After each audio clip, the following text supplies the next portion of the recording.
When they reached the place called the Skull, they crucified him there, along with the criminals.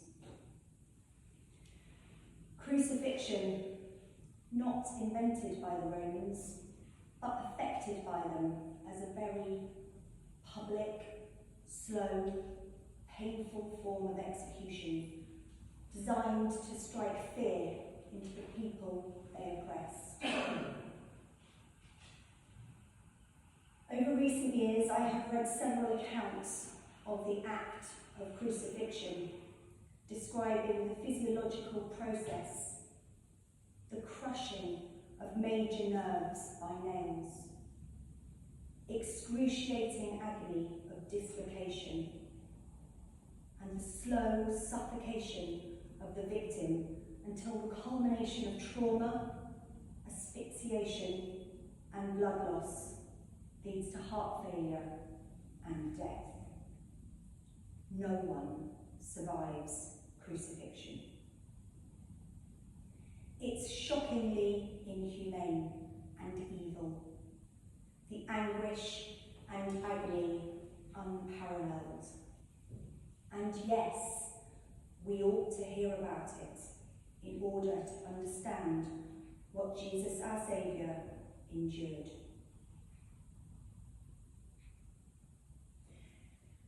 However, as I prepared for today, I felt the gentle nudge of the Lord say, don't dwell on what happened, dwell on why it happened. And so I want to try to look at the crucifixion through the eyes of Jesus, through the eyes of love. It's thought that Jesus was crucified at 9 in the morning, and that he took his last breath around 3 in the afternoon. 6 hours. 6 hours of agony, torture, and slow death. And what did he see as he hung there on the cross? He saw the soldiers mocking him and casting lots for his clothing. They offered him wine vinegar, and he loved them and forgave them. He saw the watching people who just days before had shouted Hosanna as he entered Jerusalem, now mocking him. And he loved them and forgave them. He saw the Jewish leaders sneering at him,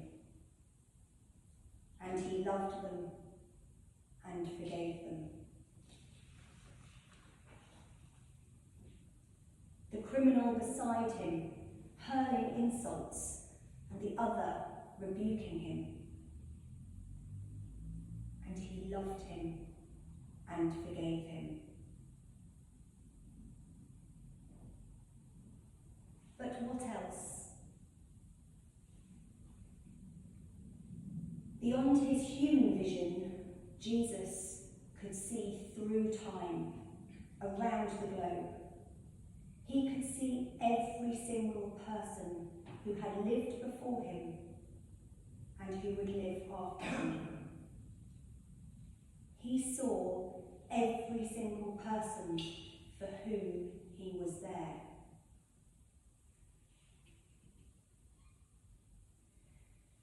The scriptures say that for the joy set before him, he endured the cross. What joy could he see beyond this moment, beyond the cross? Through pain and agony, Jesus could see the joy of all that he was about to accomplish. He could see the joy of victory over death, the joy of conquering sin, the joy of his church growing across the globe, He could see the joy of seeing his kingdom here on earth. He could see the joy of every person who believes being reconciled to his Father. The joy of captives of evil being set free. The joy of the restoration of all things under his lordship. He could see the joy of multitudes worshipping the one true living God. And he could see you. Jesus could see you. He could see the joy of you turning to him and loving him in return. Through his anguish, through excruciating pain, he saw you. It was not the nails that held him on that cruel cross. It was his love for you and the joy of one day seeing your heart become his. Crucified Jesus, he loves you.